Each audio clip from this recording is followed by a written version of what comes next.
Isn't this exciting? Our first Thanksgiving together as a group? Yeah, this is gonna be the best Slapsgiving ever. What? I said this is gonna be the best Thanksgiving ever. Welcome back to the Roasted Snow Show. Past the yams and the terror. Let's go. Carve up the lineup. Pile on the fear. Thanksgiving horror. All mashed in here.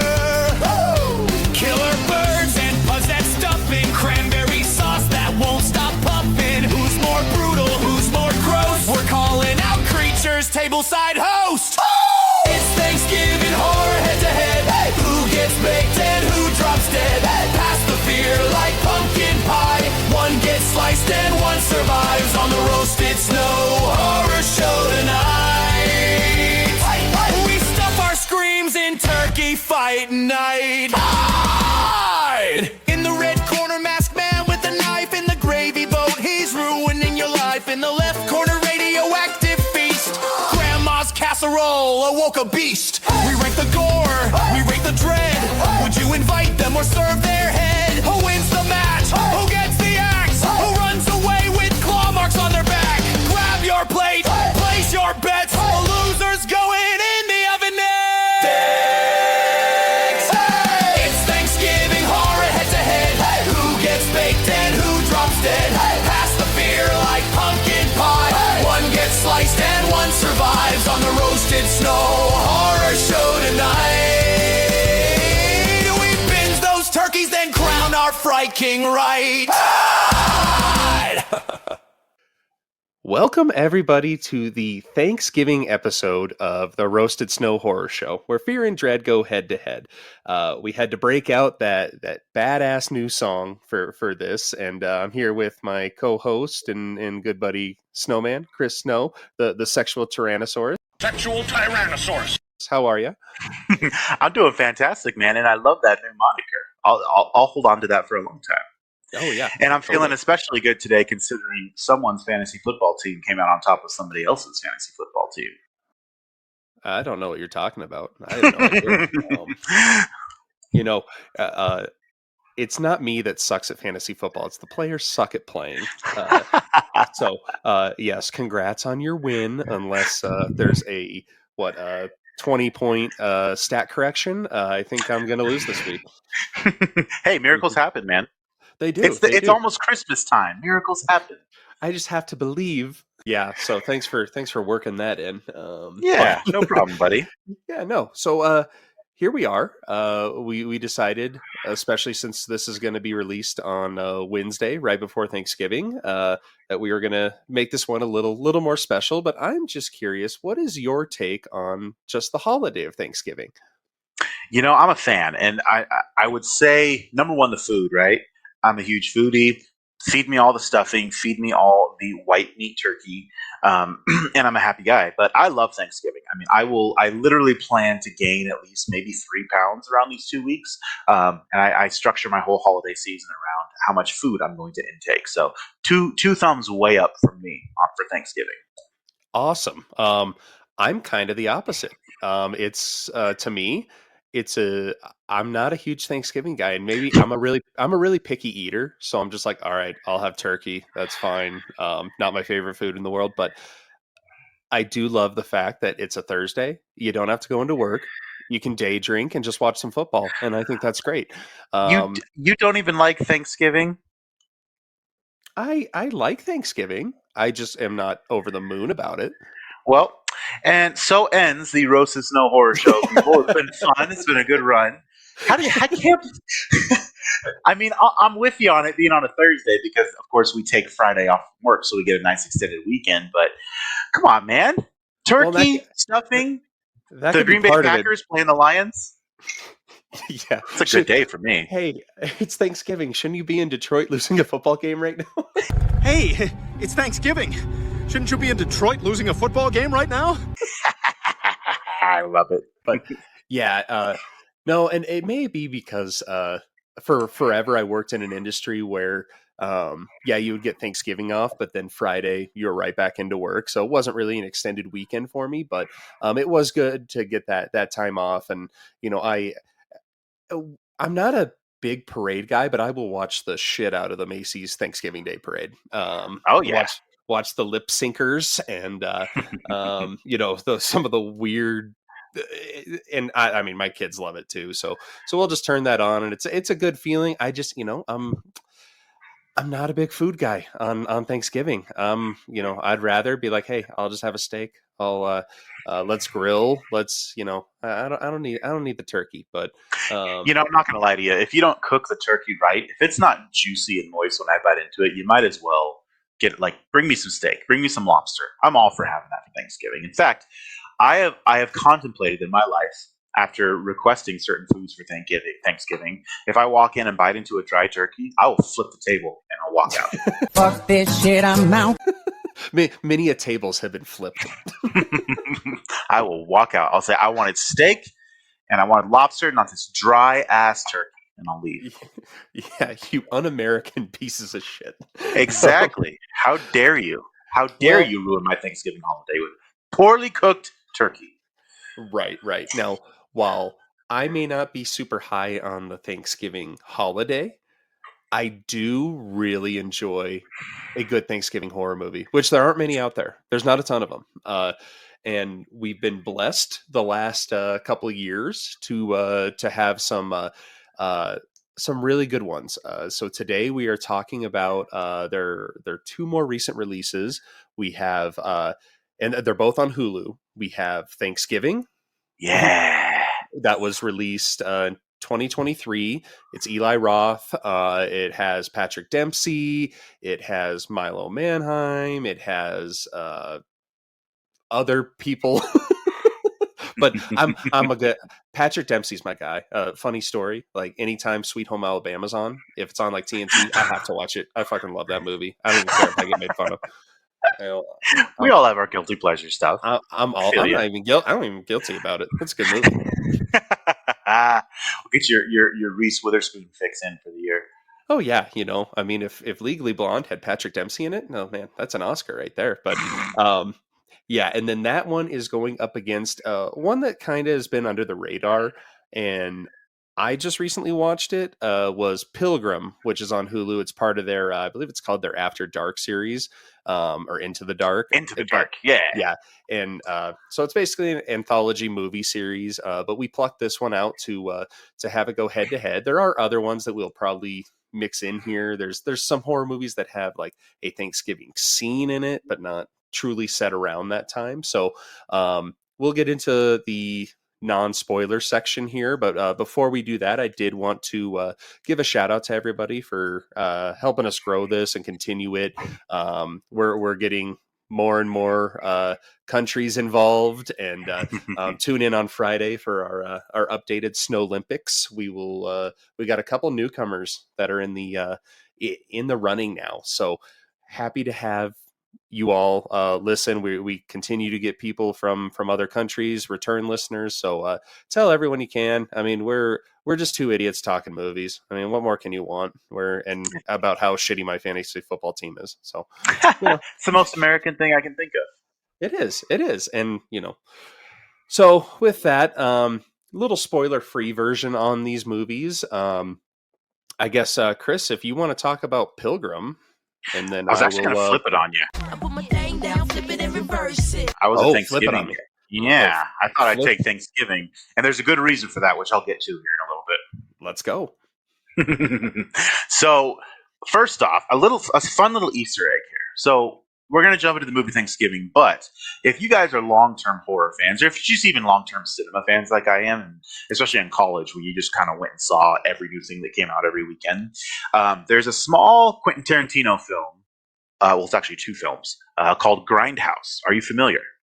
I am absolutely familiar, and I know exactly what you're going to talk about because I watched this little I think it's 2 minutes and 58 seconds of just pure hilarity.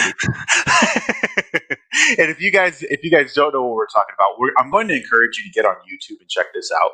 But Grindhouse was a film that it was actually two films back to back. They filmed that they showed at the same time, kind of in honor of what are called the old Grindhouse movies. They would show two B, you could really call them C movies, back to back at the drive-in, and in between those, you'd actually have movie trailers, and in this case, they were fake movie trailers for fake films. And one of the trailers for one of those films was a little hilarious, like you said, 2 minute and 48-second the trailer for a film called Thanksgiving, directed by Eli Roth. From director Eli Roth. Thanksgiving. And the whole premise of the thing is it's Thanksgiving time, and there is a mass murderer on the loose, and he's slaughtering everyone. I mean, most movies with a premise like that are holiday themed, are typically around Christmas, right? Christmas killer. Well, this one, I mean, it's clearly black comedy, because there are some scenes in this trailer that I can't even describe to you guys. I really want you to get on YouTube and just check out the Thanksgiving Grindhouse trailer, is the way you'd want to search for it. But here we are, it was 2007, so 10, almost 14 years later is when this movie came out. So it was 2003, 2021. I can't even do my dates right now. But anyway, long story short, the full film got made, directed by Eli Roth, and I just want to tell you guys, this is one of those movies. It's literally, if you take it for what it's supposed to be, you're going to have so much fun with it. It's made with B movies in mind. It is. I'm going to say ridiculous because it's so campy and over the top, but that's what makes it good. Lean into all that stuff, and you're going to love it. The plot of it is... Oh, sorry. Go ahead. I mean, we'll get into this once we get into the spoiler territory, but what I really liked about it is from that initial trailer that was in Grindhouse, they used pretty much every scene that was in that. To an extent, they did switch some stuff around, which we'll talk about, but they did use pretty much every scene that was in that trailer in the movie, one way or another. So I appreciated that, and especially if you had seen that trailer beforehand in 2007, you're like, here we go. Yep. Particularly one I should say one scene in particular where I should say dinner is served. And there is one thing in the trailer that they did not bring into the movie, and thank God, because you guys will know exactly what I'm talking about. Yep. And Ryan, I think you know exactly what I'm talking about. But it's so funny. Like you watch it, you're just cracking up because it's so ridiculous. So shout out to Eli Roth for making that trailer. A bigger shout out to him for actually taking the movie and developing it into a full-fledged thing, because the movie is just as fun as the trailer is. So quick plot summary for it. It's Thanksgiving, and this is kind of important to me. I don't know if anybody out there has worked a retail job, but I worked a retail job for 14 and a half years, starting back in 2006. So I'm extremely familiar with the frenzy of Black Friday, when it was a frenzy. I don't really think it is anymore. I mean, it isn't, but yeah, there were times where, it was insane. Like I also had a retail job. I didn't have, like, you're probably going to have way more Black Friday stories than I will, but what a way to start out this movie and lay the groundwork for where this movie's going to go. So I'll let you continue with the plot, but I mean, Black Friday and how it's just insane people get. And obviously it's over the top here, but it does make you think. Yeah. So the movie begins, and again, just kind of a plot summary, spoiler free right here. But essentially, it's Black Friday in Plymouth, Massachusetts. And it's a whole mob outside of this local superstore, right? I mean, they're waiting to get in. And if you guys have been to a Black Friday event, kind of back in, the late aughts, 2007, 2008, 2009, somewhere in there, you kind of remember what the frenzy was around Black Friday. I mean, you go into the Walmart or Target or wherever you're shopping, and it's just shoulder to shoulder. You got to be a linebacker to get through those stores. Move it, get out the way. And that's exactly what's going on here. They're getting ready to open the store at midnight so people come in and do their shopping, and once that shopping begins, something happens, which we'll get into a little bit later in the spoiler cast, but something happens during this event. Someone gets really upset during this event, and a year later, a lot of people that were involved in doing the shopping and working at this store are starting to turn up dead. So we'll come back to that during our spoiler cast, but the plot's pretty cool. The movie does have one of my favorite comics right now, Tim Dillon, in it. Who, again, just plays a campy, over-the-top character, which I love. But yeah, this movie's a lot of fun. I actually had a lot of fun rewatching it to do this. And I did too. I'm glad it's super fresh in my mind, because it's so easy to go back through to those movies, and I've made it a Thanksgiving time tradition for the 3 years that it's been out now. I always have to watch it during that because there are so few Thanksgiving movies, and this one is, like you said it perfectly. If you go into it expecting what it is, then you will be pleasantly surprised. If you are expecting something that will change your view on horror movies forever, then probably you're going to leave disappointed and think it's stupid. But we will get into that. It is going up against Pilgrim, which this one, again, Thanksgiving horror movies are few and far between. This is one that is heavy on Thanksgiving, and basically the spoiler free premise is this family, a daughter, Cody, and she's coming home for Thanksgiving with her dad, her stepmom, and her half brother. And her stepmom and her do not get along at all.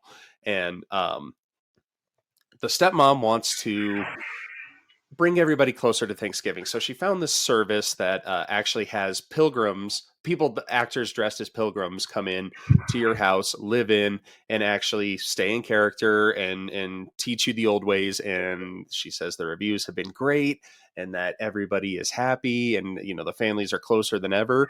And, spoiler alert, shocker, things go horribly wrong. That's to say the least.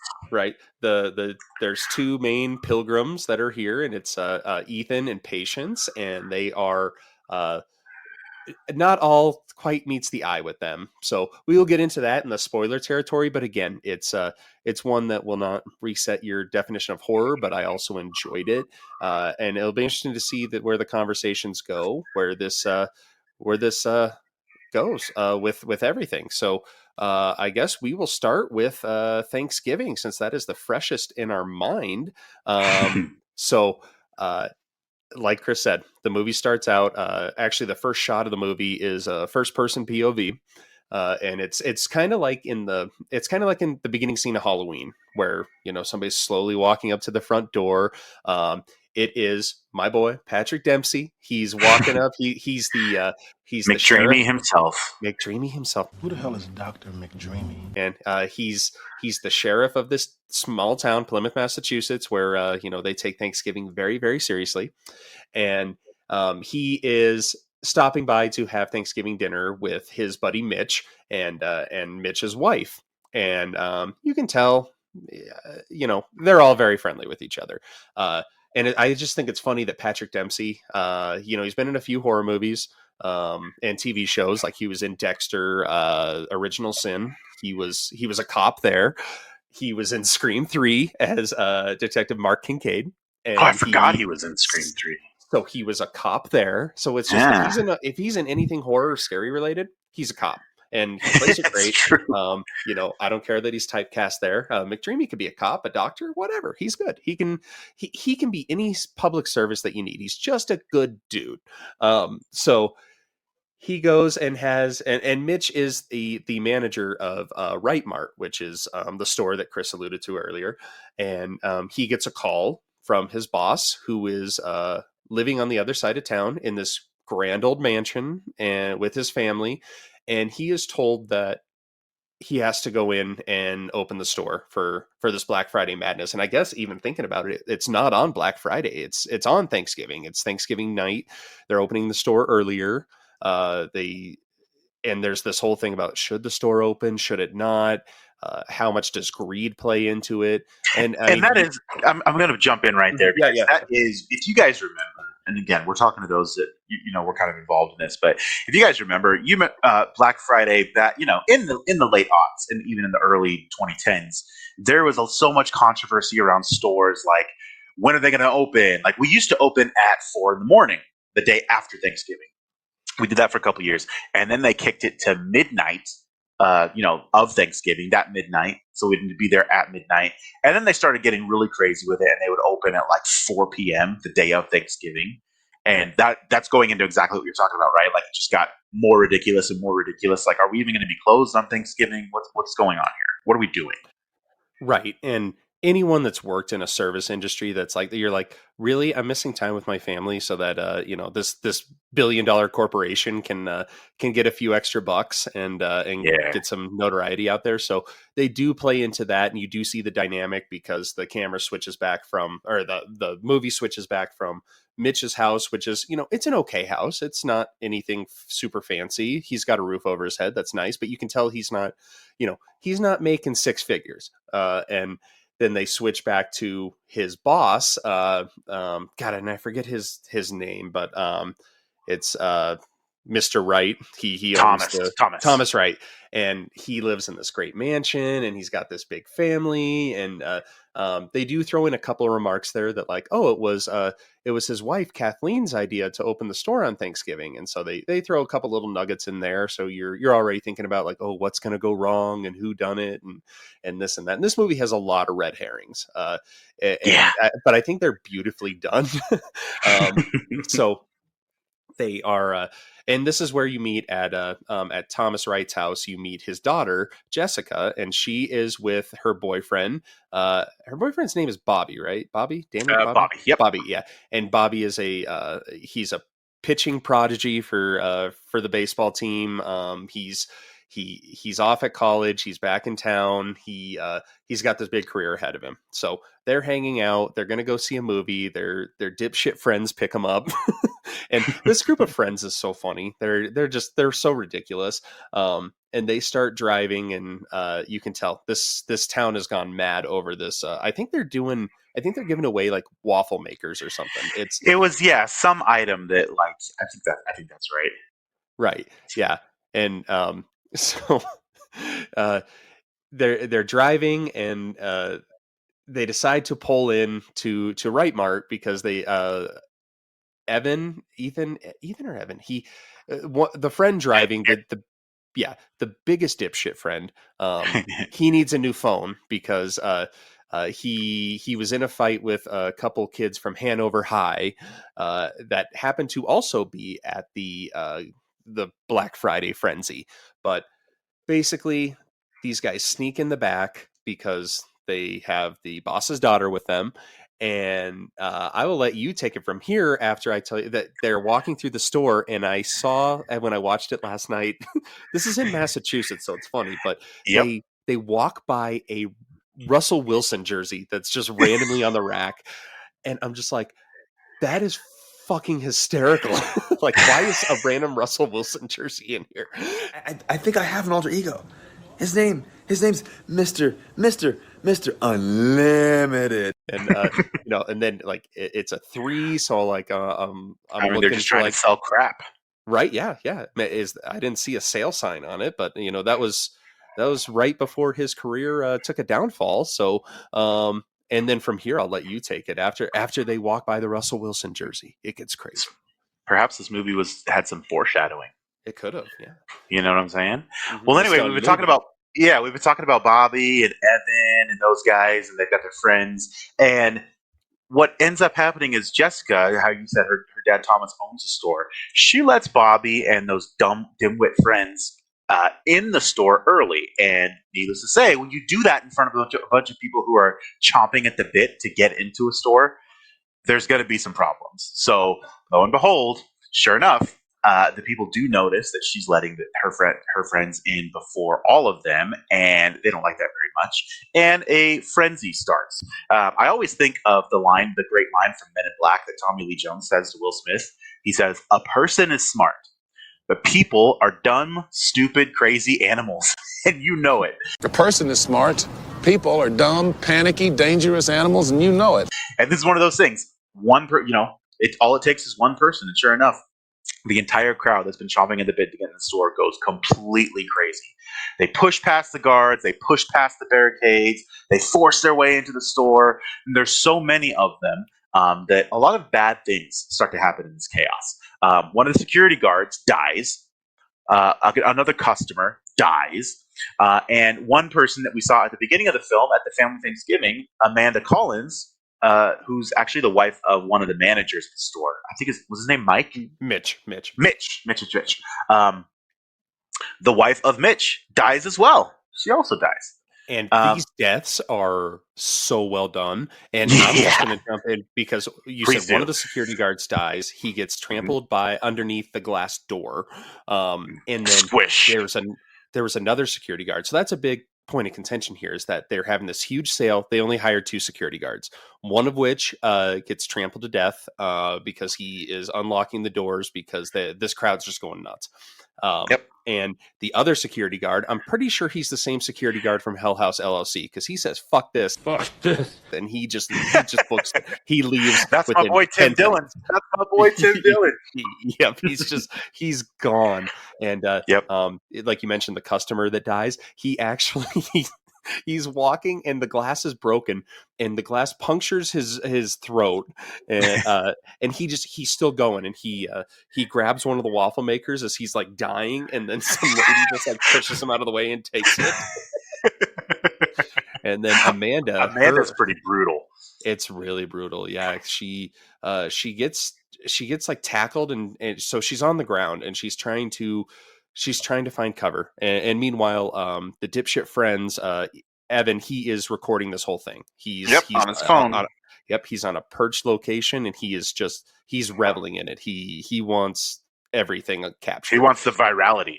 Exactly. And so he's recording it. Amanda is crawling. She gets her head gets just taken out by this rogue shopping cart, and her hair gets stuck in between these 2 shopping carts, and as they are pulling away, she gets scalped. And I want my scalps.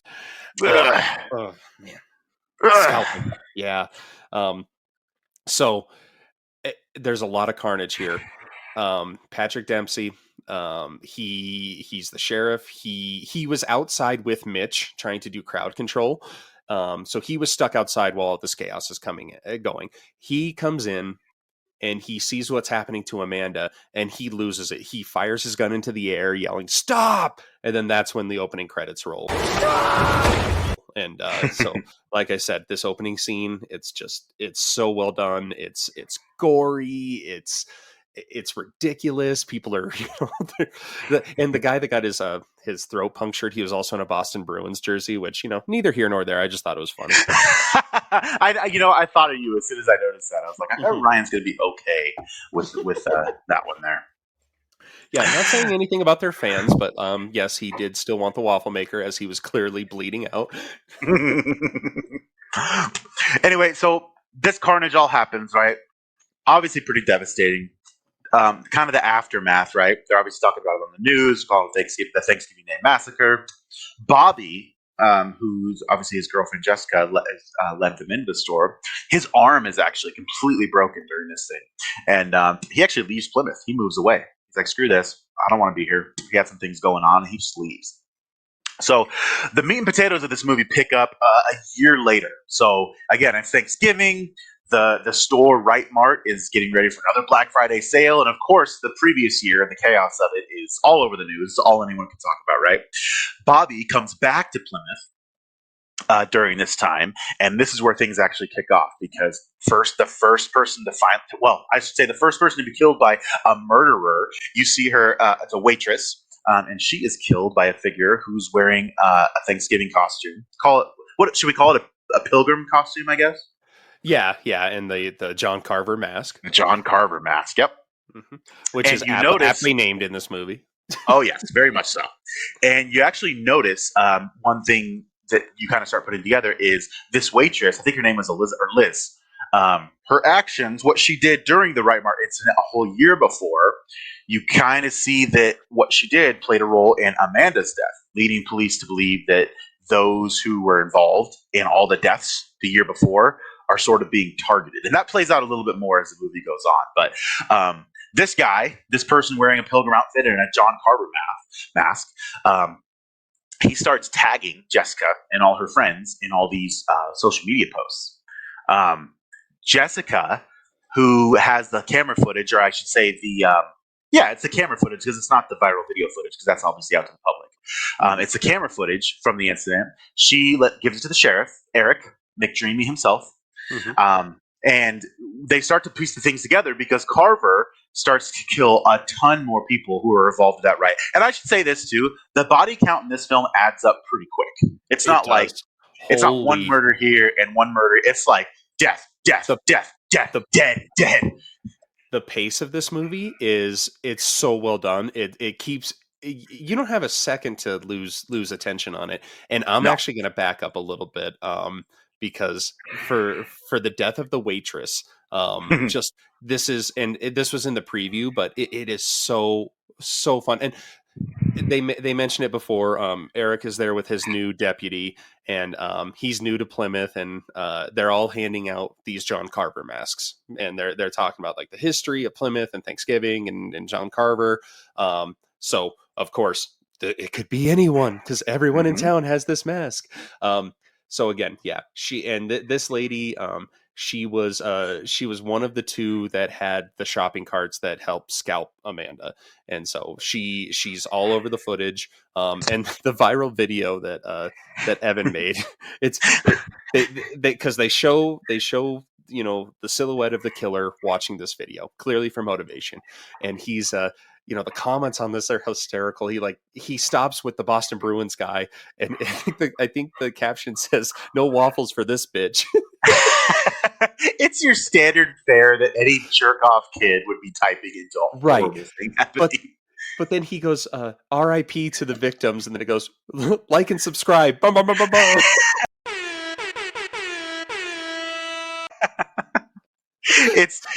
It's so ridiculous. Like, you can't help but like this movie, however you feel about it. Yeah, it was so sorry. I had to work that in because it was like, no waffles for this bitch, and then That's a perfect tagline. Right? Oh man! So then this waitress, she gets stalked and attacked while she's closing up the diner by this guy in the John Carver mask, and he is no nonsense whatsoever. He dunks her head and hands into a sink full of water, and then takes her into the freezer and slams her up against the wall. So her cheek is up against the wall. She just had it in water, so she is frozen to the freezer door, and her fingers are on there too, and she pulls herself off. But in I'm just thinking of the scene. right. And so obviously it's pretty gory. And then she gets her cell phone in the office because she gets away from John Carver. She tries to unlock it with her, but she doesn't have any fingertips because they were all peeled off from the freezer door. And my wife actually pointed this out when we were watching it last night. She's trying frantically to open up her phone with no fingertips. and directly to the right of her is an office phone, a landline that she just completely ignores. And I didn't notice that on my first viewings until my wife pointed it out last night. I'm like, that is so funny. I'm like, shut up! I'm looking for Russell Wilson jerseys. All right, I'm not looking for desk phones. But so she's able to escape through the back door, and she's still trying to get into her phone. Then John Carver has commandeered a vehicle, and he starts chasing her down with this truck, and she is running in a straight line, again, not weaving or anything, not actually trying to actively avoid this truck. And she decides that the best move here is to try and hide in the dumpster at the end near the fence. So she jumps into the dumpster. She gets the top half of her body inside, and then she gets hit by this truck and she gets sliced in half. This was a particularly bad case of somebody being cut in half.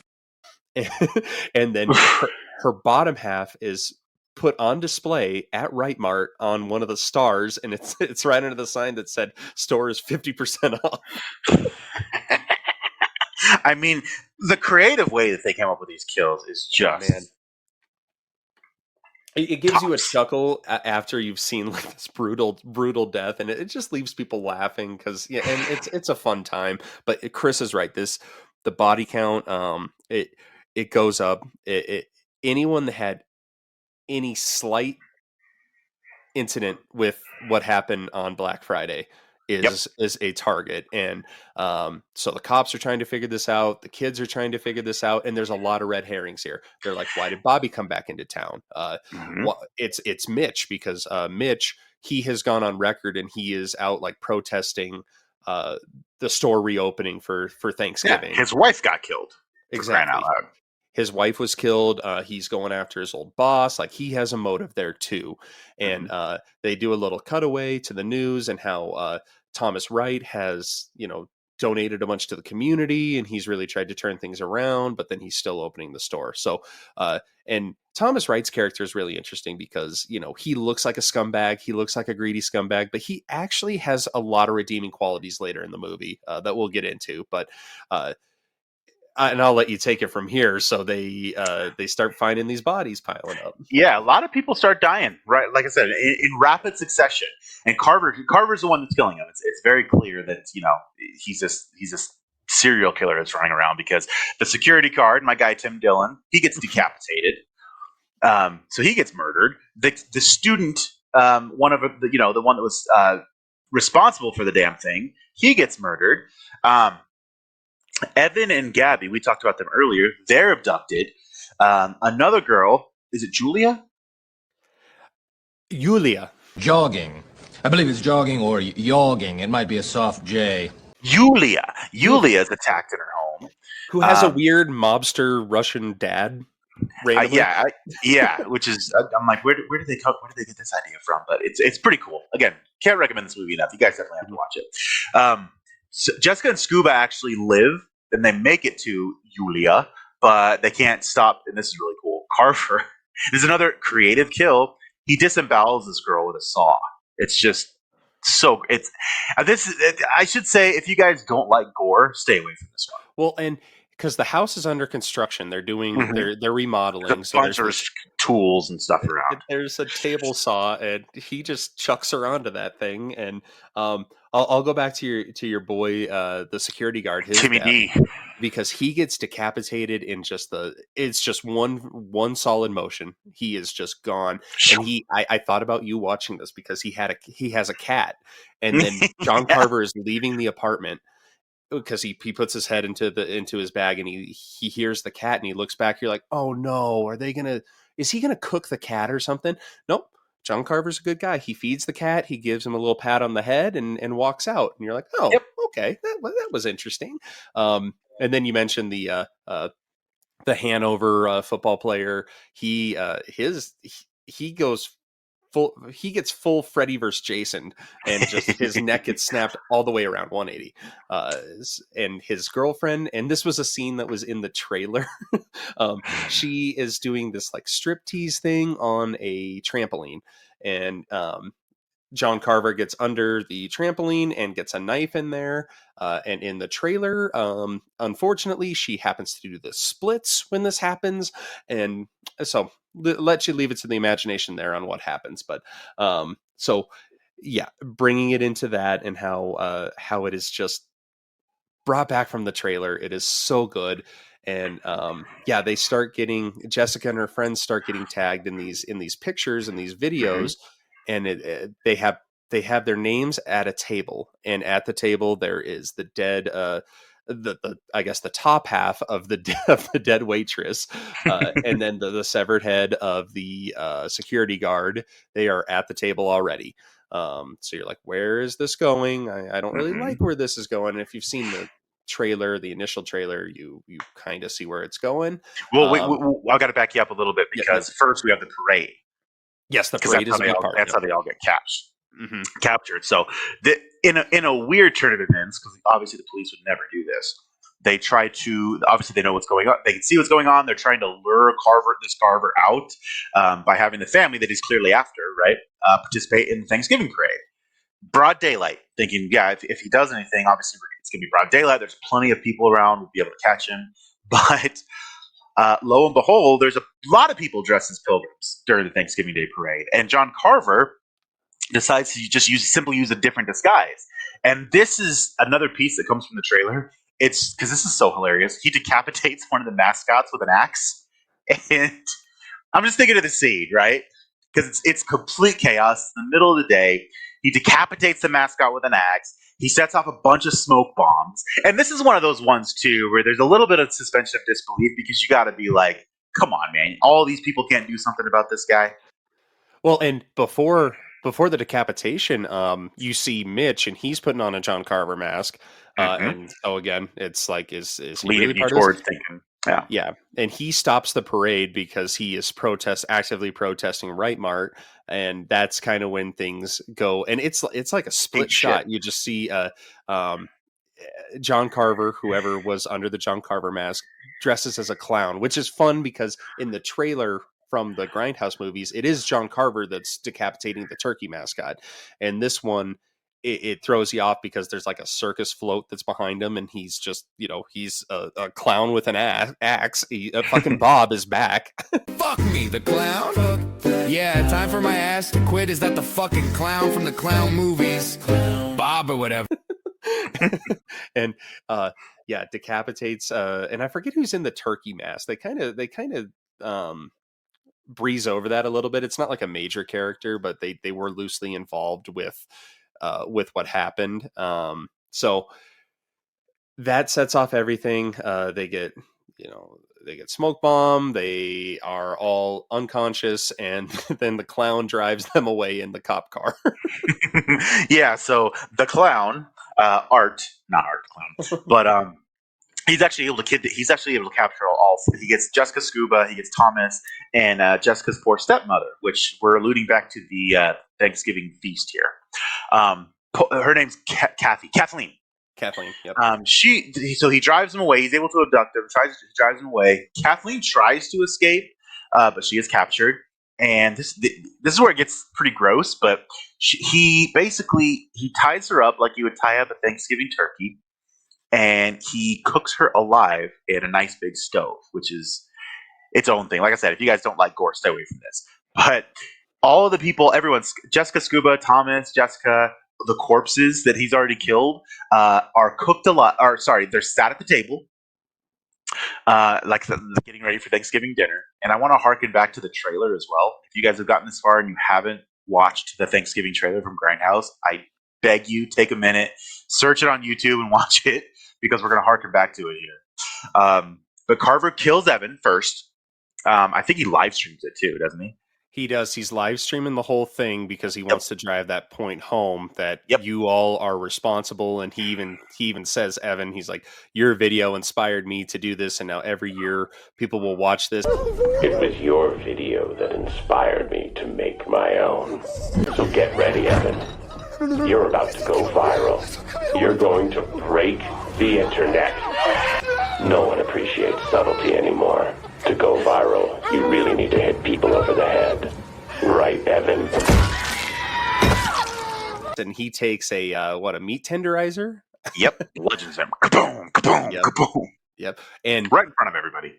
Mm-hmm. And I can't remember if it was before or after that. He John Carver, he has a voice distorter on, and he's talking to him this whole time, and he's got a little microphone on, and he's like he says something. He's just like, Kathleen's been cooking all day.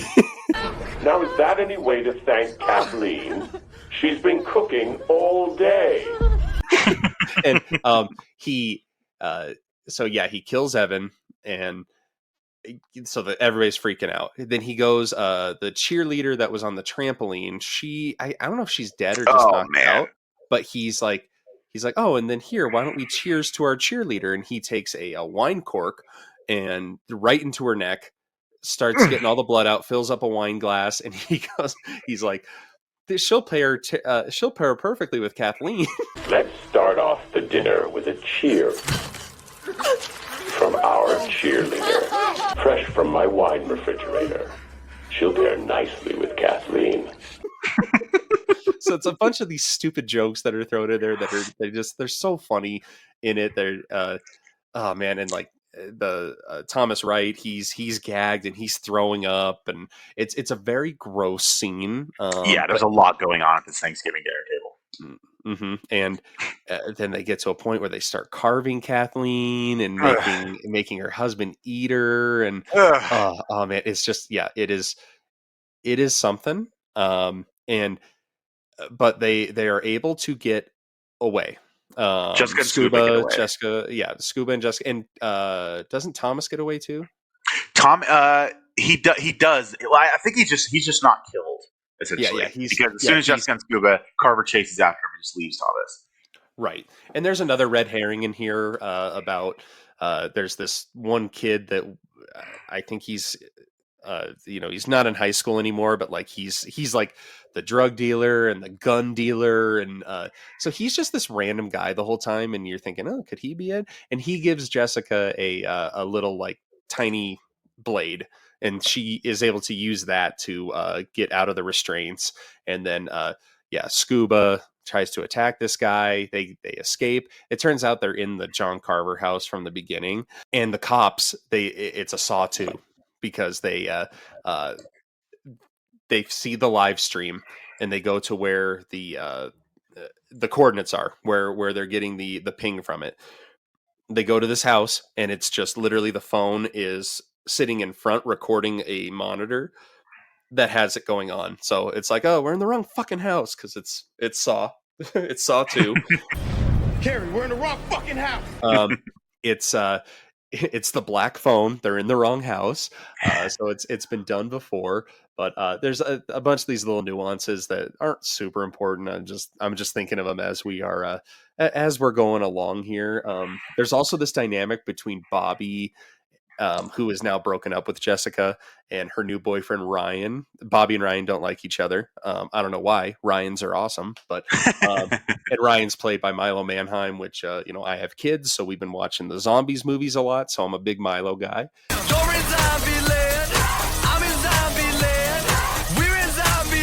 He's and he's awesome in it because there's a part where Bobby is with Jessica and he's given her his coat. And then Ryan shows up and goes to hug Jessica, and in the same motion that he's going to hug her, he just knocks Bobby's coat off of her back. And it's so stupid, but it was good. But yeah, the dinner scene, the Thanksgiving dinner scene, because even John Carver's going around, he's like, we're all going to say what we're thankful for, and it's so great that we can all be together again like we were last year. So nice to all be together again on Thanksgiving. And joining us, our guest of honor, Thomas Wright, who missed last year's fun sitting in his mansion. Now, we're all going to go around the table and say what we're thankful for. And you're like, okay, well, clearly somebody has a vendetta, is driving that point home. And just some of those visuals, it'll take you a little bit to get out of it.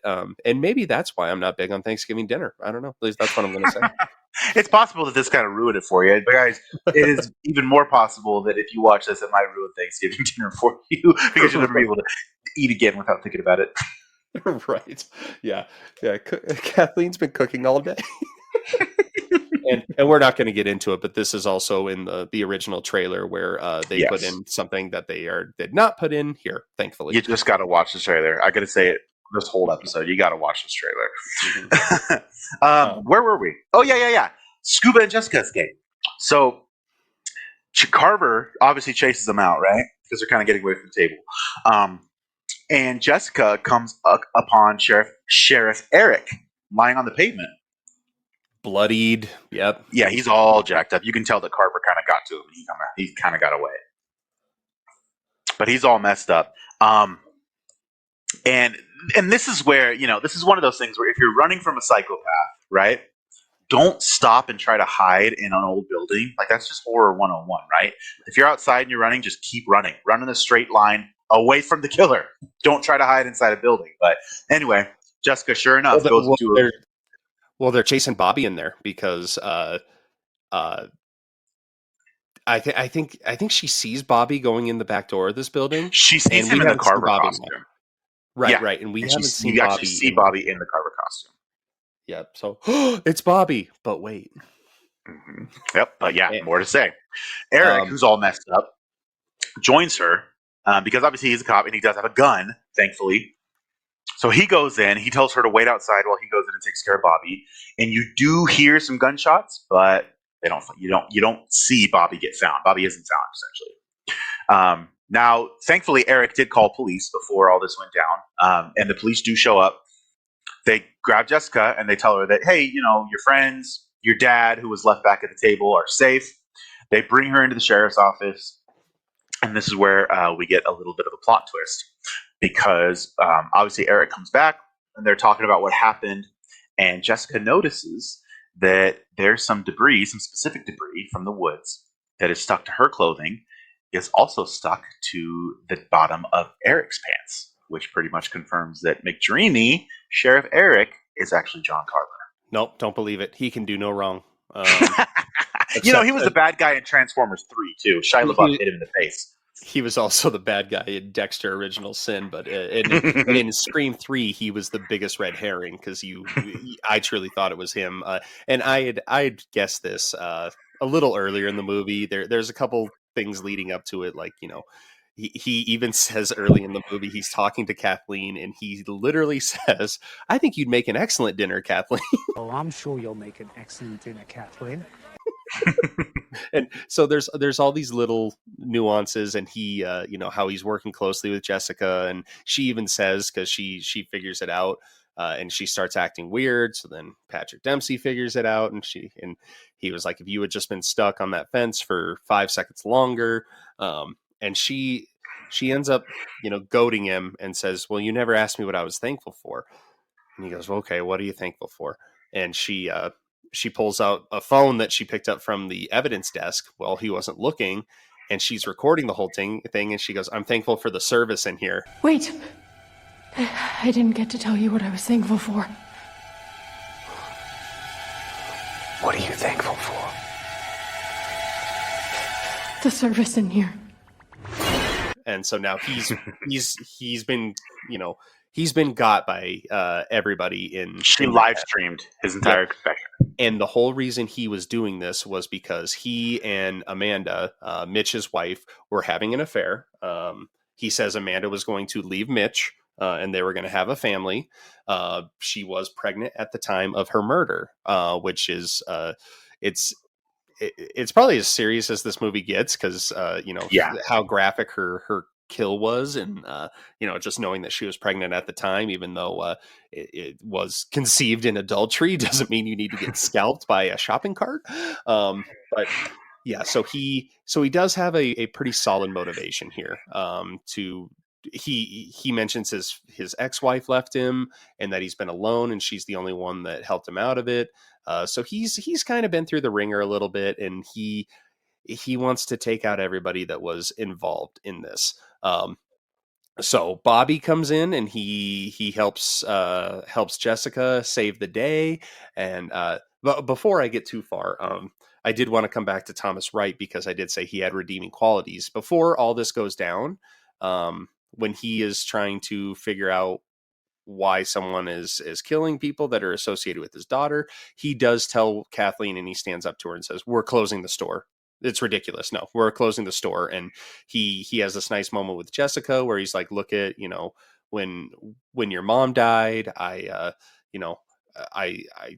buried myself into work and didn't. So he is truly remorseful, and he's like, I love you. And so you do end up feeling bad for him that this stuff is happening. The movie plays it out at the beginning that he's this heartless owner that just cares about the bottom line. And then he slowly progresses out of that, and not a lot of screen time, which is pretty impressive to do.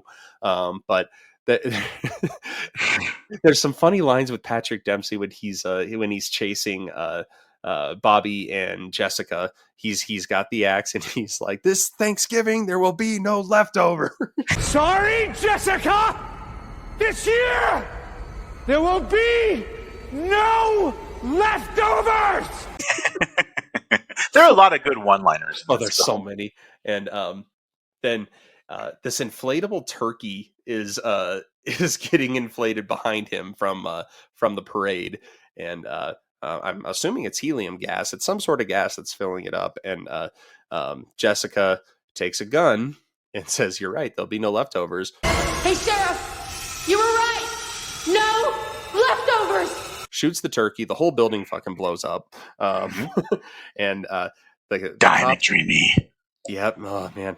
And then the cops come in, and they're just like, there's no one in there, but no one could survive that blast. So you're like, okay. And this is the part of the movie that I did not like. Where McDreamy dies in fire? No. I mean, yeah, that sucks. But but I don't think, because they played with this, like, is he dead? Is he not? And there's that stupid dream sequence at the end where she goes into her closet and he comes out like in a fiery mess, grabbing her, and then it cuts to the credits. That's literally the only thing I don't like about the movie is the very last scene. That's the only thing I don't care for. But yeah, it's like great character development all around. You had the great setting from a Black Friday tragedy that sets in motion this brutal killer. Like, I cannot state how brutal he is, and just like how fluid he is in his movements and the strength and the I mean it's Patrick Dempsey, it's McDreamy, of course he is. Sorry, he plays it pretty good too. Without you really don't get. I mean, like you said, you kind of get the idea that it's coming, that it's probably Eric, but he plays the innocent cop pretty well up until that plot twist. He does, and he says even earlier in the movie, he's like, "Can you tell us anything that you, Jessica? Can you tell us anything that you've seen? You know, because it's the little mistakes that get these guys caught." And so it plays back into, you know, the debris on his pants. It's the little mistakes that gets him caught, and so. It is just, I know we talk about a lot of fun movies here, but this one, it has a little bit of everything. It's not like scary, but it's scary in the sense just like, you know, hey, what's coming next? You know, and for guys like us that watch horror movies all the time and have seen a lot of gore, like if we have to look away to some stuff, then you know it's good. And I even though I've seen this movie, I still have to look away from the peeling off the freezer. So there's, and it's just, the gore is so good in this. It really is. It's so, like, Eli Roth has that about him too. I mean, Eli Roth did Cabin in the Woods, or not Cabin in the Woods, Cabin Fever. Cabin Fever. He did Hostel. He was involved with The Last Exorcism. So he has a penchant for going over the top with the gore and the violence. Now I'm okay with it because it's done in the campy way that makes you go, ew, oh, right, ew. Oh man, yeah, and like Hostel, I've brought it up before. Like, there's that Achilles slice in there. Achilles. And then Cabin Fever, you know, it's a flesh eating virus, and so like there's the scene in the shower where she's shaving her legs, and it just Cabin Fever. That one is that one's probably the campiest because there's it's definitely like a C movie, I would almost call it. Just funny stuff that he does. There's like some guy swallows a harmonica in that movie. Like it's just. He knows what he's doing. Oh, and Green Inferno. We didn't even talk about that one. Oh yeah, the Green Inferno, which is a whole episode on its own. Oh yeah, that one has a ton of gore. That movie, I remember reading the synopsis when it was coming out, and they're like, "This is the most disgusting, over the top thing." And you and I have both seen Cannibal Holocaust. We're like, "I don't know," but yeah, it's up there. Yeah, and it's maybe that's our episode. It's Cannibal Holocaust versus Green Inferno. Oh, done. We're doing it. It's the Green Inferno. Again, we're kind of going off the rails here, but it's. I saw it and I didn't have much backstory on it. I kind of looked at the synopsis too, and I was like, okay, it's, you know, basically a group of kids are going to do some activism work in the Amazon to stop some construction, and there is a cannibalistic tribe out there, and I will leave it at that. But it is so good. And actually, it might be a good one to put up against Thanksgiving too, because it's there's a lot of funny humor in that too, even though it's not. But anyway, neither here nor there. Thanksgiving. Anything you didn't like about it? Not really. I mean, this movie is exactly what it should be, right? It's campy, it's silly, it's gory, it's all of those things. I mean, there's not a lot that I don't like in this one, because if you take it for what it's supposed to be, you're gonna have fun with it. You're gonna love it. It's Russell Wilson, Mr. Unlimited. Oh, Russell Wilson, Mr. Unlimited. The Danger Witch. The Danger. It is my signature sandwich. It's called the Danger Witch. I will say that's probably the best thing about Russell Wilson. That was a good sandwich. Never had it. You know, I think that sandwich starts out pretty good, and then the second half of the sandwich kind of dies. The last half of it is just horrid. Yep, the last half of it is so bad you don't even like the first half anymore. Yeah, the first half is pretty good, and then it just leaves you with a sour taste. Might not even make the Hall of Fame of sandwiches. Nope. It played itself out of the Hall of Fame of sandwiches, unfortunately. Sorry, Russell Wilson. Sorry, Russell Wilson. At least you get a shout out in this good movie, though, because Thanksgiving's a good film. Like it a lot. Definitely want to recommend it to you guys. Check it out. Yeah, so and that one is going up against Pilgrim, which this one, I mean, we're just gonna be completely honest. You could probably tell our passions and where we were talking about Thanksgiving and how much we loved it. I like this one. There's a lot of aspects on it that I tried not to judge it too harshly because it is a Hulu original. It's, it doesn't have the big budget. I thought the premise was interesting. So like we mentioned in the open, it is this stepmom brings this service in for these live-in pilgrims to teach you about the old ways and stay in character and truly recreate like the first Thanksgiving. And there's some family dynamics here with the stepmom. I think her name is Kathy as well. So we have Kathy and a Kathleen. Kathy and Kathleen. I'm just going to double check that here. Let me check my notes here because we got lots of movies here. Let's see. Yep, Catherine. So we have a Catherine here. So Catherine, Kathleen.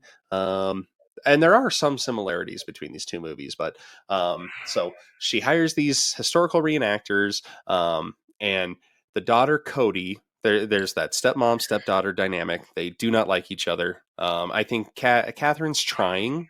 It's a tough situation because I believe Cody's mom just left the family. But so these characters show up, and they actually show up early, so it's not even on Thanksgiving. And it's a surprise to Cody when she finds out that they will be living there. And at first, everything's good. It's a guy and a girl, Ethan and Patience. And Patience is actually going to be living across the street with their neighbors because the mom over there has been having a rough time and doesn't really have the income and the help that that Catherine and Cody's family has. So they are, and Cody's dad is always on his phone. He's always working, and you can kind of tell where this is going to go. Like they need to be thankful for things. Well, and let's not skip over it. These two. They don't break character the entire ever. They literally are pilgrims from the 1600s. I mean, it's insane. Right, and it's at they're having dinner, and Cody and her half brother, and they're very close. And they love each other. There's no tension there at all.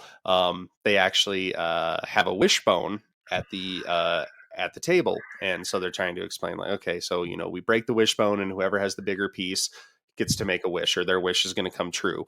And Cody in her mind says, I wish this whole reenactor thing goes terribly bad and blows up in her face. And of course she gets the bigger side of the wishbone. And then these pilgrims show up. They never break character. They're they're harvesting crops from outside, and they're talking about the old days and on the Mayflower, and they never change. They always stay in their costumes. They're even building they're like building a shed outside, aren't they? And I would just say, if you're in my house and you start building something in my backyard, that's red flag number one. Like I'm pulling out my tool at that point. You know what I'm saying? Get out of my house. Right. They so they I do love one real quick aside. I do love Anna trying to churn butter. It's yeah. I mean, I'm just saying, yeah, she's churning butter like a pilgrim, but it's genuinely. I mean, what more can I say about it? This is another one you guys just have to watch. Right. Did I get the name wrong? Did I say? Because I said Catherine. You said Kathleen. Yeah, Anna is the mom. Well, why is she listed as Catherine here? So yeah, okay, yeah, Anna's the stepmom. So you are right. I am wrong. Sorry, Catherine. You're out, gone. Catherine. You're gone. So yeah, it's she's churning butter furiously. Yeah, and to your point with the with everybody going into building the shed in the back, and I think they try and get on the dad's good side, and they start bringing in help. Like other pilgrims start showing up. Other pilgrims start showing up. Yeah, and they're just like, "What the hell, man? Why are all these pilgrims showing up?"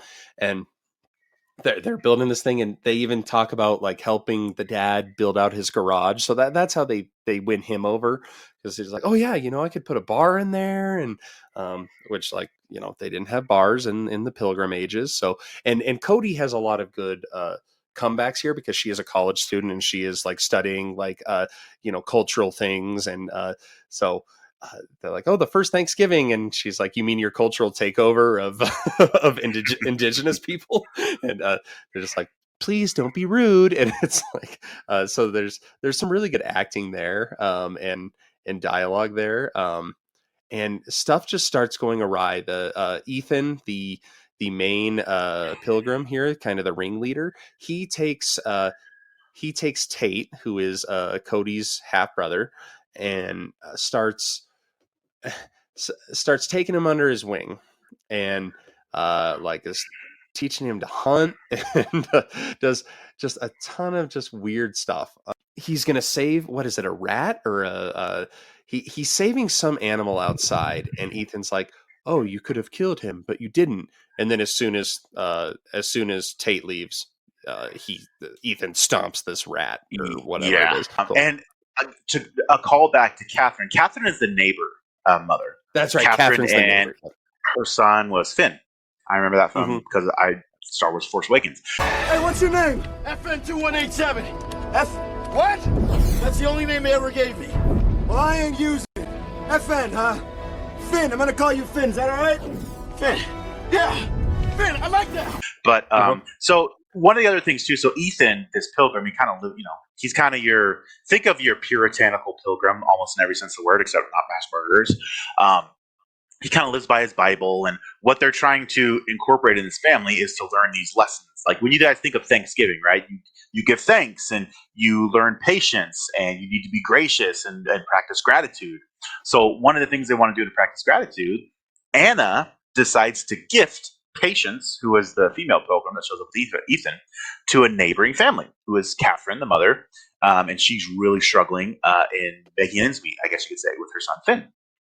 And I mentioned churning butter earlier, and you know where this is going to go. Patience ends up poisoning Catherine's drink, promising her that it'll help soothe her. And she unfortunately takes her body and she puts it in the butter churn and ends up pounding chunks of her body into a pulp with that old churn. Yeah, that scene was so nuts. Like this one's not light on the gore either, so be ready for that one. Right. And something Finn, about Anna though, the actor, Courtney Hegner, she was the mom in Cobra Kai. And she is fantastic in that. So I kept waiting for Danny LaRusso to come in and fuck up these pilgrims, but he did not, sadly. Johnny Lawrence is nowhere to be found here either. No crane kicks, no nothing. But if you enjoyed Cobra Kai, she's a highlight of that show, and she does a great job in this movie as well. But call. Yeah, sorry. Didn't mean to cut no, you're good. You're good. Patience ends up killing Sin too, so she kills both of them. And then we get back to kind of what you were saying. As it gets closer to Thanksgiving, all these other pilgrims start showing up. Essentially, Ethan has all of these friends and people that he knows kind of come into their home. It almost feels like an invasion, which, I mean, looking back, it really is. It reminded me of the movie Mother. Where everybody just shows up at the house and it starts getting really, really crowded. Obviously not as crazy as that, but that's where my head went, and I was like, oh yeah, Mother. Yeah, good call. Good call. And in this one too, they get kind of Amish, for lack of a better word. I mean, they volunteer. They're going to help Shane fix his garage. They're going to help him do chores. They're doing all this work around the house. Yeah, of course. That's what I live for. Fixing other people's shit for free. And again, it's going back to like this whole idea of you got to learn gratitude and you have to learn to be grateful. Patience comes back, obviously, after she killed Catherine Finn. She says she says, oh, they just ran away. and no one seems to think of anything of that except Cody. Cody's the only one that's like, oh, they just ran away in the middle of the night. That's kind of weird. Yeah, they would tell Because me that. Yeah, it- Finn would yeah, tell it- me that. yeah, they're kind of friends. And after all this, you guys have to remember that these people, they're only actors. They're supposed to only be actors. Immersion, the immersion's there, but being, lying to these people and getting them to believe whatever they're saying, that's all part of what they're doing, right? Mhm. So during Thanksgiving, during the actual Thanksgiving feast, now things go awry. The whole family's just under attack. And this is where, like, I would say the last 45 minutes to a half hour of this film is easily one of the goriest pieces well, I should say the goriest piece of the film. First off, all the kids go missing. And that makes Shane and Anna, the parents, got to be like, okay, hello, hold weapons. on, what's going on? Yeah, hello, weapons. Let's. We're under attack here. We should probably start trying to protect ourselves. And they tried it. So they lie to the actors to try to make a getaway, thinking they're going to go to the store after Patience, she was working with some of the other women to cook the holiday meal, to cook Thanksgiving, and she asked them to get more. I think she asked them to get more like spices or something. But they demand to see the kids, and then that's when they're both. Anna and Shane, mother and father, they're both knocked unconscious, and they wake up in the stocks. You guys remember the stockades? So both their head and both their wrists are in the stocks and through this stockade. Obviously, completely scared, but these things have been erected in their yard, and now their yard has like a blacksmith's area, and it's got like a little village set up out of nowhere. I mean, it's really taking a turn here, and I'll kind of let you talk about the climax here. Right. So, Ethan, he unfortunately, he eats it. Not, he. So this is where it really turns into where Thanksgiving and this one are very similar. Like Ethan's head and body are uncovered as the main course at the dinner, much like a la Kathleen from Thanksgiving. You mean Shane? Sorry, Shane. Not yeah. Sorry. Yeah, Ethan killed himself and made himself a dinner piece. No, Ethan's doing just fine. Yes, Shane's his head and his body, and it really was just like Thanksgiving. And I will say too, it was also a little bit kind of like Texas Chainsaw. Yes, very much so. Because unfortunately, both ladies are forced to eat Shane's body as the dinner kind of goes on here. And then it's just like, Kathleen was force fed to Thomas and Thanksgiving. Kind of the same thing here. They had to eat it. They're forced to. And there's some dialogue that goes on here, and they actually do kind of come to terms with, like, Cody's like, I wasn't ever fair to Anna, and I took her for granted, and this and that, and then Ethan asks Anna, like, well, do you want to tell her that you've taken her for granted? It's really sweet because Anna goes, I never took her for granted. I've always loved her. I've always want, and you can tell that she truly means it and wants to truly be that family. So they do come together, which is really fucked up because that's what the review said, is that, hey, families come closer together. They're really close with their dad right now. Yeah, I would say so. And then all of a sudden, out of nowhere, Pilgrims start vomiting, getting a little uncontrollably. sick. Yeah. Hey, the food isn't sitting well with them. It reminds me of the Sandlot when they're all on the Ferris wheel, or the thing. It reminded me of the Family Guy where they're all throwing him. Yeah. I don't want it.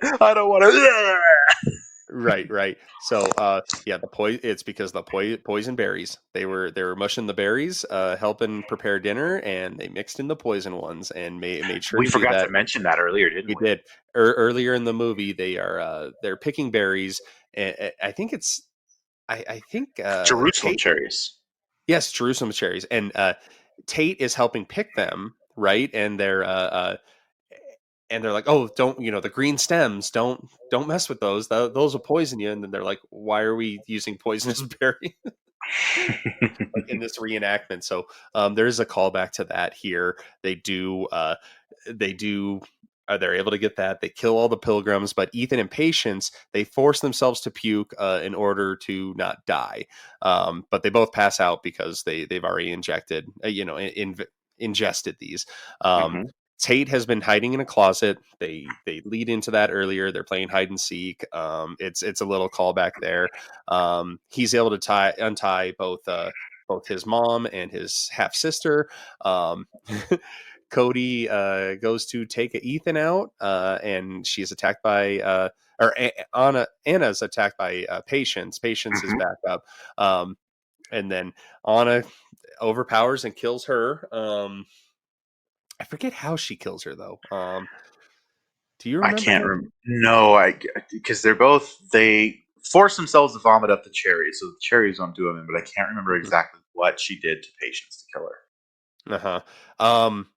Oh, was it like an electric carver? It was brutal. Yeah, both Patience and Ethan got it pretty brutally. Yeah. So Patience is taken out. Ethan is cornered by the ladies. They burn him with a fire poker. They brand him just like he did to, which I don't know if we mentioned, but they branded. Didn't she just get stabbed, like right in the neck?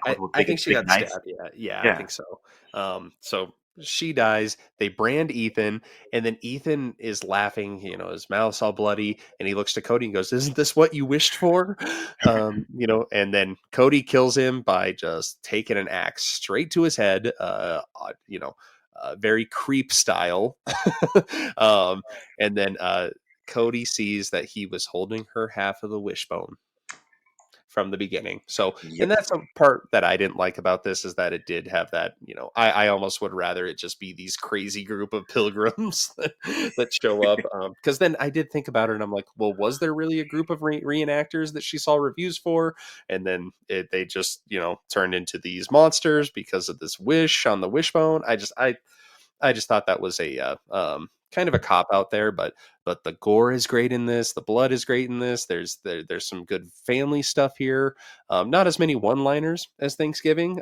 It definitely does not try to be as funny as that. But it is definitely worth a watch, especially if you're trying to avoid your family on Thanksgiving. It's a good way to do it. I mean, this one, and going back to the gore, right? We were talking about Thanksgiving for having a lot of gore. This one, it starts off from a gore perspective. It starts off slow, but by the end of it, and especially the climax, pretty much when they reveal Shane's severed head and ribcage on the table. I mean, from there on, it is just a bloody, violent gore fest. It really is. It's not a slow burn, I would say, but it does casually move along, and you're trying to figure out, why is this happening? Why is these guys are super weird, and the overarching theme of you have to be thankful for what you have. And there's even a point where Tate is talking to Ethan, and Ethan teaches him a lesson, and because Tate's grateful just without being asked, and he goes, this kid may have something. And so I don't think he was ever going to be a true victim here, but you never know with these guys. They were sick. They're eating people. You don't really get you don't really learn their motive or what the deal is with them. Right. They're just kind of there. Which is, it's fine. It's an entertaining movie for sure. I had a good time with it. I thought the acting was really good. I really liked the character of Cody. There are a few things that I thought they could have just done away with. I get why you need Catherine and Finn in there, but I feel like they died a little too soon. Maybe Finn should have survived and came in and saved them from Starkiller Base. I don't know, but FN 2187, 2187. Man. Why have you removed your helmet? Because my mother was crushed in a butter churn. Yeah, you monster. Yeah. So with that is Thanksgiving versus Pilgrim. And you want me to go first, or you want to go first on this one? Well, between the two of them, these are both really cool because neither of these movies are huge budget, 40-50 million dollar, trying to win an award, trying to be released in theaters, scary movies. I mean, both of them are really embracing what they are. That's kind of campy, low budget, trying to do the most they can with a little bit. But one does kind of go head and shoulders above the other one, I think. I shouldn't say head and shoulders. I should say one is tiptoed above the other one. And for me, it's Thanksgiving. Not because of not that anything's wrong with Pilgrim, but what I enjoyed more about Thanksgiving was I loved the body count in it. I really loved the embrace of the camp. Because, I mean, a serial killer in Plymouth, Massachusetts on Thanksgiving, I mean, how much more campy can you get? Of course, the way that McDreamy died I thought was pretty cool. And then the entire Thanksgiving feast dinner scene is just so damn well done. It's so funny. It's so gross. It's so campy. It's so all of those things with hilarity sprinkled on the top. And that for me is kind of why it takes it up and over. Right, and I'm gonna agree with you. Thanksgiving takes the cake for me. Takes the turkey for me. No leftovers. Again, also, yeah, Pilgrim. Leftovers. Pilgrim is a solid watch, and I would definitely recommend it. But yeah, Thanksgiving and whereas the dinner scene got you, the Black Friday scene got me. Because and I had read about it that was kind of going to be the premise, and it's like, okay, how gnarly can this get? And it's like, hey, we've all been in a store, and it's like I never even thought about if a shopping cart my hair got stuck in a shopping cart, what would happen? And that's why we keep it low, just like mine. Right. There you go. See, no head banging, no nothing. You're good. No head banging, no nothing. Yeah, right. Yeah. And then also it gave us these Russell Wilson jokes, so I have to give it to Thanksgiving here. And it's like we said, there's a few other Thanksgiving movies out there that are pretty solid. There is Home Movie. It's a found footage, and it's not really a Thanksgiving movie, but they do have a Thanksgiving scene in it, and it's that one's pretty unnerving. And with Thanksgiving, before I forget, is that it is a slasher, and there's a lot of slasher movies that do these holiday themes that are whatever, straight to video. They're straight, they're very low budget. They just don't care. They're like, it's a killer Santa Claus. It's a killer Easter Bunny. It's April Fool's Day. All that. And this movie easily could have been that. But they truly did put the love and the care into it to make it an enjoyable. And it as long as I'm around, it's going to be something I watch every Thanksgiving. So I love it. And I'm gonna jump in there too with we're gonna jump into our recommendation piece of the podcast. Are we gonna have the same one again? I don't think so. I'm actually gonna go with a really deep cut. And this one actually came up. I watched it this week while we were preparing to do this one, but I've saved it for now because I didn't want to do a synopsis, and hopefully you haven't seen it, and it'll be a good recommendation for you, and hopefully our audience has not seen it. But I'm gonna go with a 1987 film called Blood Rage because it actually happens during Thanksgiving. I did a deep dive and found it. And the quick premise, Blood Rage, 1987. There's a really great one-liner from this film. That's not cranberry sauce, and I will leave that out in the future for you guys to discover. But yeah, Blood Rage, 1987. Check it out. Okay, awesome. Yeah, I'll have to check that out. I did watch a little bit of Tokyo Gore Police since we are on a gore-filled episode right now. Yeah, buddy. And I'm not gonna lie, I did just kind of try to skip to some gory parts. I was on a time constraint. I wanted to check it out a little bit. It is so fucking funny. Isn't it though? I'm so glad you checked it out. The chainsaw battle. They're really leaning into the Japanese sci-fi horror in this one. Man, so yeah, it's just that movie is. I'm gonna watch the whole movie at some point. I just did want to get some scenes in there, and it's so funny. It's so fun. Definitely leaning into everything it needs to be. I am also gonna go a holiday theme here. It isn't Thanksgiving themed, but since we are getting into the Christmas season, and we will be talking about our Christmas episodes, probably going to be more of that like spinny wheel head-to-head matchup thing because there are a lot more Christmas themed. This one, it's been on Shudder. It's been on a couple other streaming services. I am going to tell you to go into it blind, and I'm just going to give you a very little of a plot point, but it's called Better Watch Out. And it is basically I'm going to say it's Home Alone meets Saw. Oh, I'm in. I'm so in. It's obviously not as crazy as that, but basically the light premise of it is that there is these two kids that are being babysat by this high school girl, and stuff starts to go awry. There's a home invasion, and this one has a lot of twists and turns that you will not see coming. That go into it blind. Even if you watch the trailer, like I watched the trailer and I had no idea what was going to happen, because the trailer leads you one way and it goes a completely different way. So better watch out. And then what was yours? Blood Rage? Was that Blood Rage? Yep. Blood Rage. Awesome.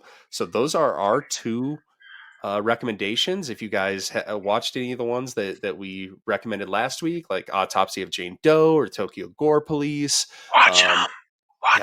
You need to. They're so good. And if you don't like them, let us know. Give us some really good recommendations that maybe we haven't seen. Send them into roastedsnowhorror@gmail.com. And then I think with that, I hope everybody has a wonderful Thanksgiving, and we will be back on Friday for our next head-to-head matchup. And this time we have a doozy. It's Keeper from Osgood Perkins. And we're going to fight on this one because you like long legs and I don't. So stay tuned for that. We may cuss each other out. I don't know. He beat me in fantasy, so I'm already pretty upset. So enjoy your Thanksgiving, guys. Thank you so much for listening. We appreciate you. We appreciate you tuning in every week. We do love doing this. We have a great time. Send us some emails. Hit us with some comments. Let us know what you're thinking. And once again, enjoy your Thanksgiving. Happy Thanksgiving to you all. Yep. Happy Thanksgiving, guys. Bye. It's Thanksgiving horror head to head. Hey, who gets baked and who drops dead? Hey, pass the beer like pumpkin pie. Hey, one gets sliced and one survives on the roasted snow horror show tonight. We binge those turkeys, then crown our Fright King right.